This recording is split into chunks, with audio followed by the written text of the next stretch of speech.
In that chapter, with the naming, we'll also go into stoichiometry. So we started moles in chapter 3, and then we're going to pick up that mathematical side of things again with chapter 6.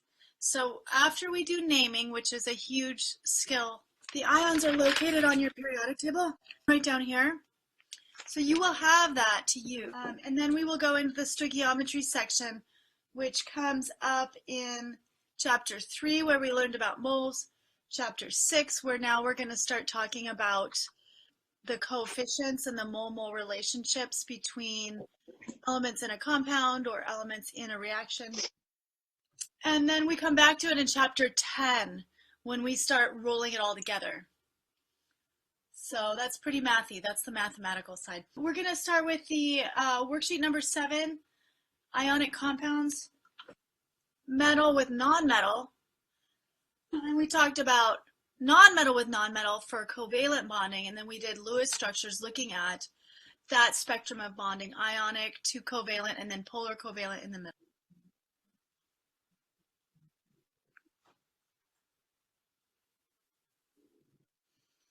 But then here we get to our simple ions, and these are the ones that you have to know just by where they're located on the periodic table. So if we think of this image here,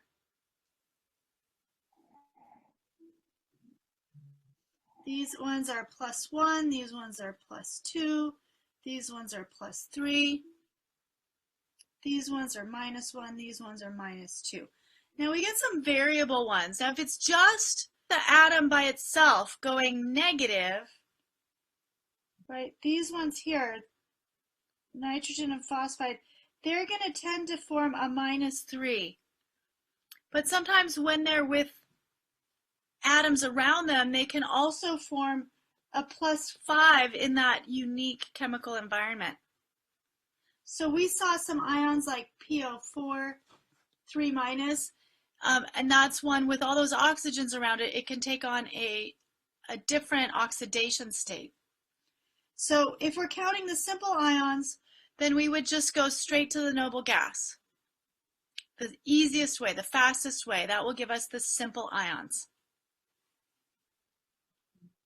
We also had some exceptional ones in here. Silver is +1, zinc and cadmium are +2.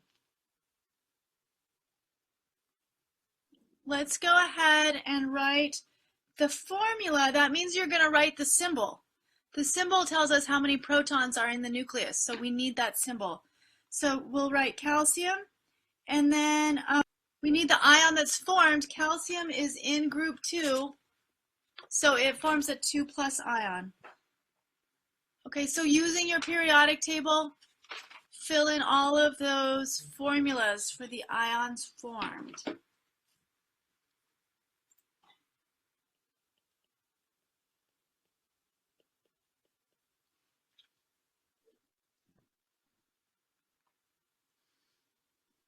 All right, next we're going to do the dot structures, the electron dot structures for these. With ionic compounds, they're showing a transfer of electrons, and then they're going to sit side by side with that opposite charges, those alternating charges that hold them together in the ionic bond.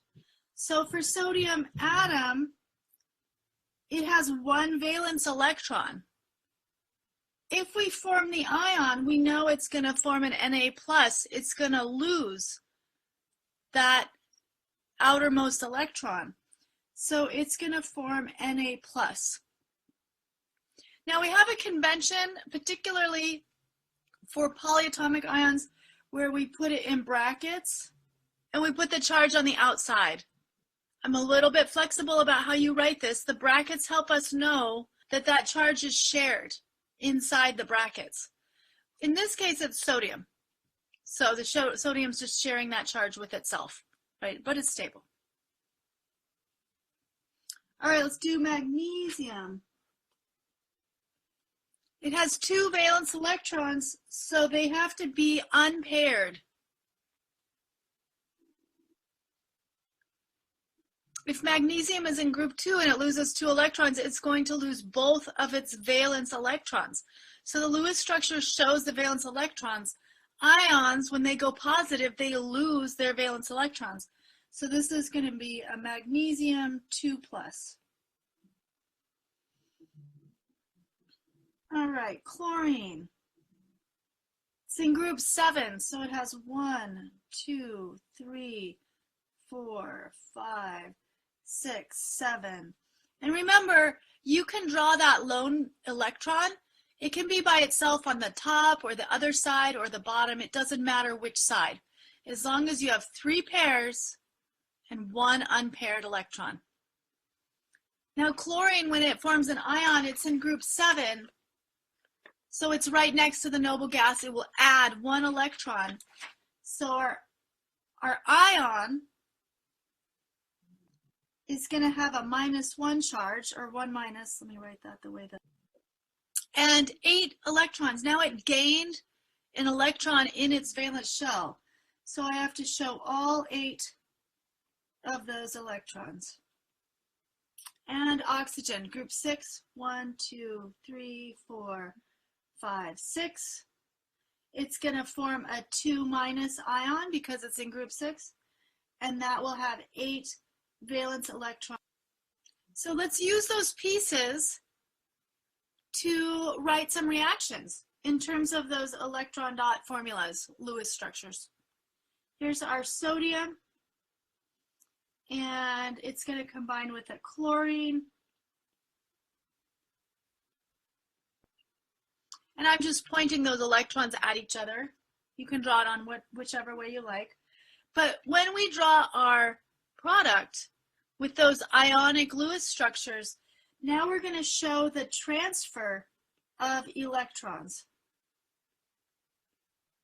So what we see are the alternating charges, that plus charge, that minus charge, that plus charge, that minus charge. Let's do the same thing for magnesium. You can show those unpaired electrons on any 2 sides as long as they're not together. Same with the oxygen. 2 pairs and 2 lone electrons.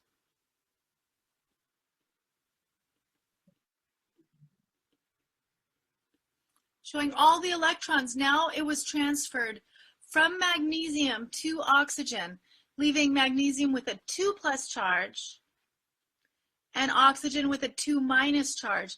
That bond is even stronger because it depends on the amount of the charge. So for example, sodium chloride dissolves in water. Magnesium oxide has such a strong bond it doesn't typically dissolve in water. So we'll look at that a little bit more when we look at solutions. Okay, so the ionic bond is modeled as a transfer of electrons from the metal to the nonmetal. And when they come together, they form a 3-dimensional network of ions held together by ionic bonds. And I think we did talk about this with the lecture slides, looking at, if you think about one of those atoms in the middle, it's got 4 nearest neighbors here. There's also a green one behind it. And if it was in the middle of the crystal, it would have 6 nearest neighbors. So that charge is stabilized in a lot of different directions. These typically are really strong. And so usually we need pretty high temperature to melt it, to get those ions to fall down the side and form a liquid. And I think we get about, I'll just write, for example, about 800 degrees C to melt sodium chloride. So when we write something like this, this is the formula unit. It's the smallest neutral subunit. So we're saying, okay, let's just consider how it's going to react with one of these and one of these. Now it's an ionic compound, so I can't draw a boundary around one and say it's by itself. They always exist in this extended lattice array. But when we write our reactions, we're going to count just 1 sodium for 1 chloride. Now, if it's something that has 3 chlorine for every aluminum, then we would reflect that in the formula unit as well. So that's what we're going to spend some time doing, is writing the neutral subunits for ionic compounds. Okay, we have our regular atoms can form ions by gaining or losing electrons, but sometimes we have polyatomic ions. They have multiple atoms and they share the charge, so they act as a unit and they share the charge. So when we name just the simple ions, I call these the simple ions, we know their charge just from the location on the periodic table from the group. Group 1 is +1, group 2 is +2, group 3 is often +3, and then we have these exceptions, silver, zinc, and cadmium. And when they're positive, we just name them the same as the element name. Many metals are very stable as cations. So whether it's a sodium or a sodium ion, usually it's a sodium ion because they're a lot more common. It's so reactive as a metal that it's usually in the ionic form. Now, there are other cations that can have variable charges, most notably the transition metals and what I call the under the staircase metals. So I'm looking at the periodic table here. These guys.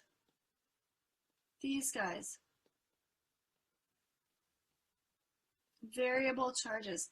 We have to give the charge with a name. We can no longer just say, oh, it's an iron. Now we have to say, is it an iron 2 or is it an iron 3? Is it a lead 2 or is it a lead 4? So now we need to include that name, and we're going to do so using the Roman numerals. Just a quick review on Roman numerals for those who haven't seen it. V is 5. If you put a 1 in front of it, it subtracts 1 from 5, so 4 is IV. And if you put a 1 after it, it adds 1, so VI would be 6, VII is 7, and I don't think we'll need any more than that. Here's the example for tin, SN. We have a tin 2 or a tin 4. So let's go ahead and name these. Now, if it's a simple ion, if it's one of these guys here, then there's no Roman numeral. If it is a variable charge, then we have to put the Roman numeral. So this first one is just silver ion. That was our exception right here. Always a +1. These guys are always +2. So using your periodic table, and hopefully you're a little bit more familiar with the symbols, that you can just bust these out, write these down.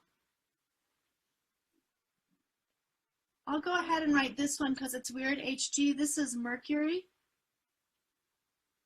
And it is a transition metal, so it requires a Roman numeral. Mercury's a weirdo, just so you know. It's the most eccentric character on the periodic table. Okay, as we move forward, do we need a Roman numeral on lithium? And why not? Because it's in group 1, so all it needs is to lose an electron to get to the noble gas.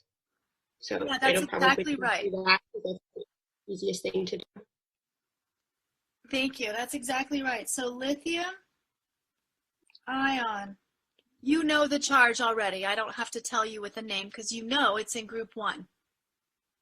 So I'm going to give you a couple minutes to finish out this list, and then I'm going to write them all down.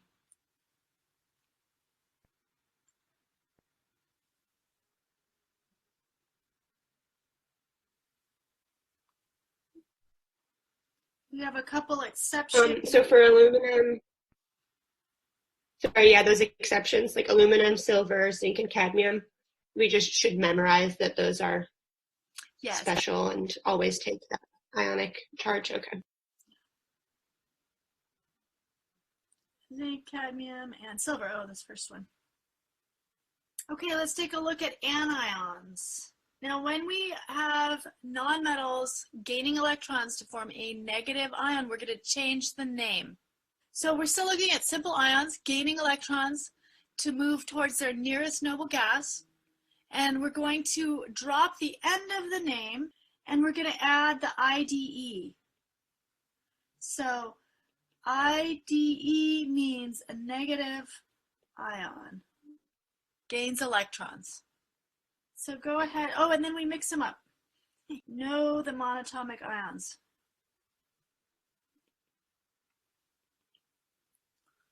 Fluoride ion. So you don't even really need the ion. I mean, that makes it more complete, but as soon as you say fluoride, I know it's a -1 charge.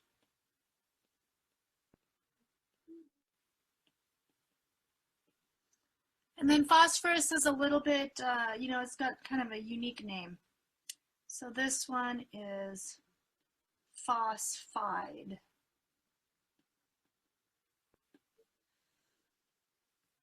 In this next section, again, we're giving the formula and the charge.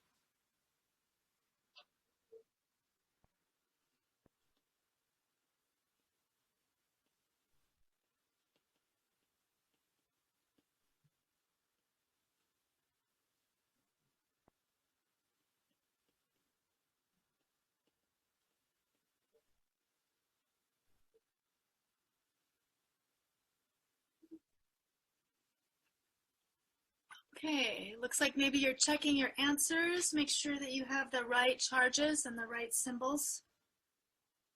We're going to go forward looking at polyatomic ions.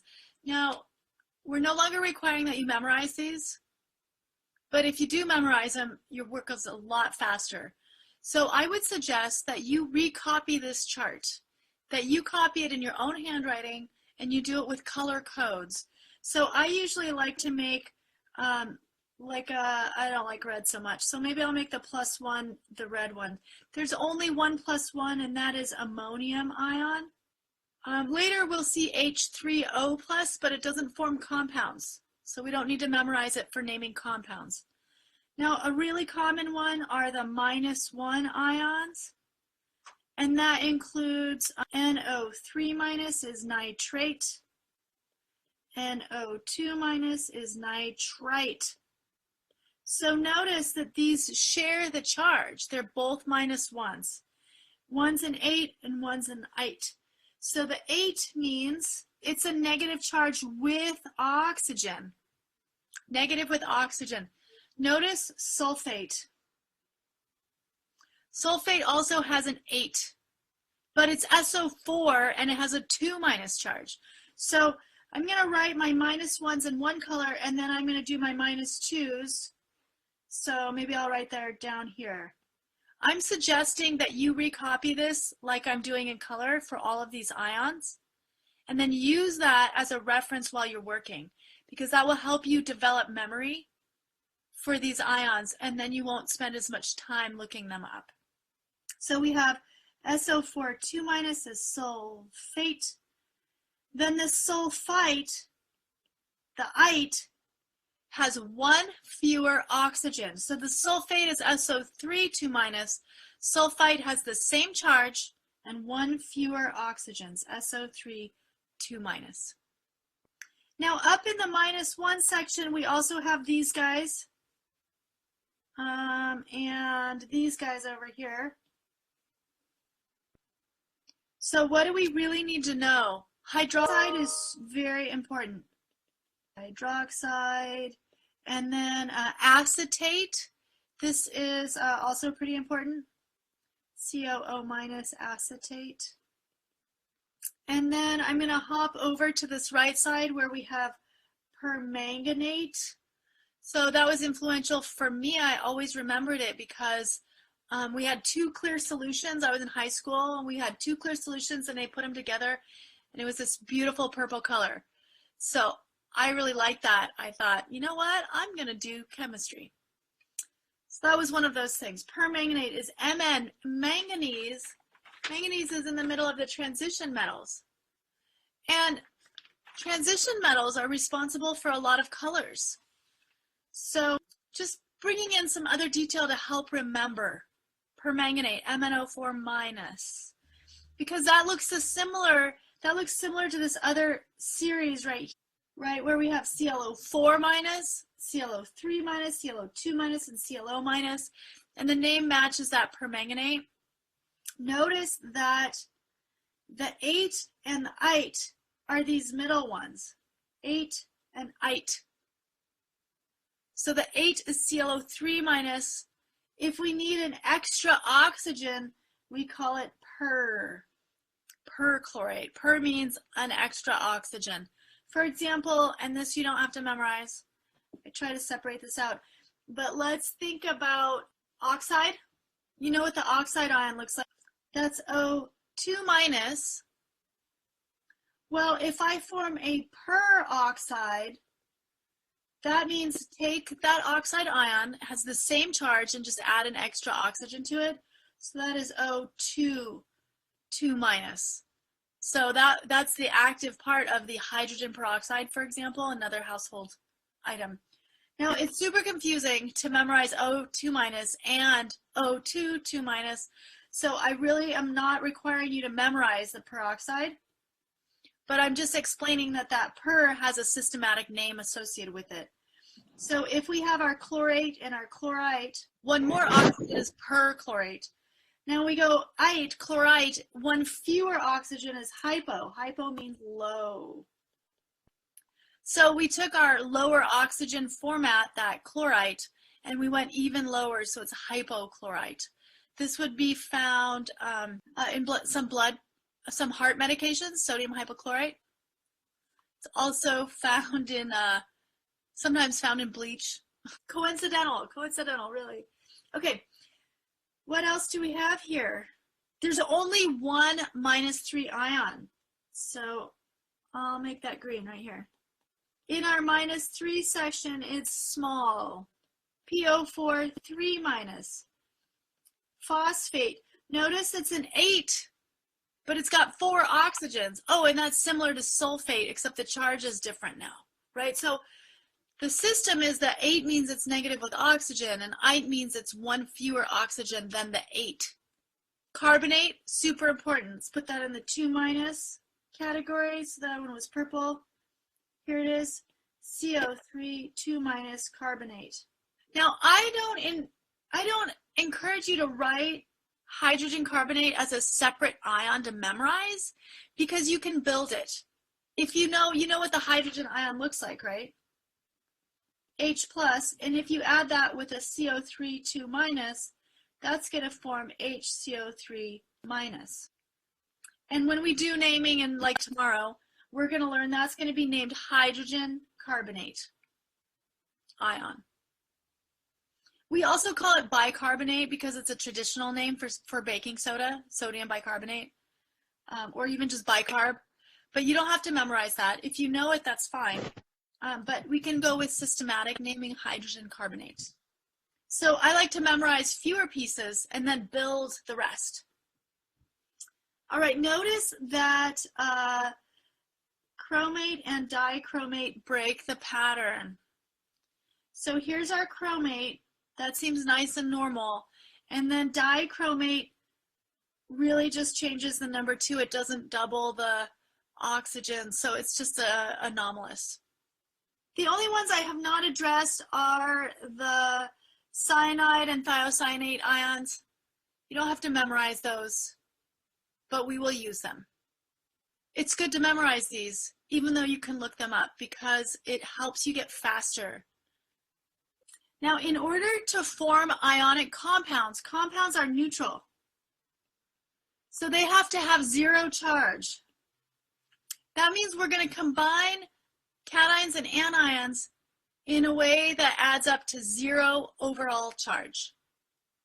So if we have something like sodium and chlorine, it's easy. There's one of each. The smallest neutral subunit is NaCl.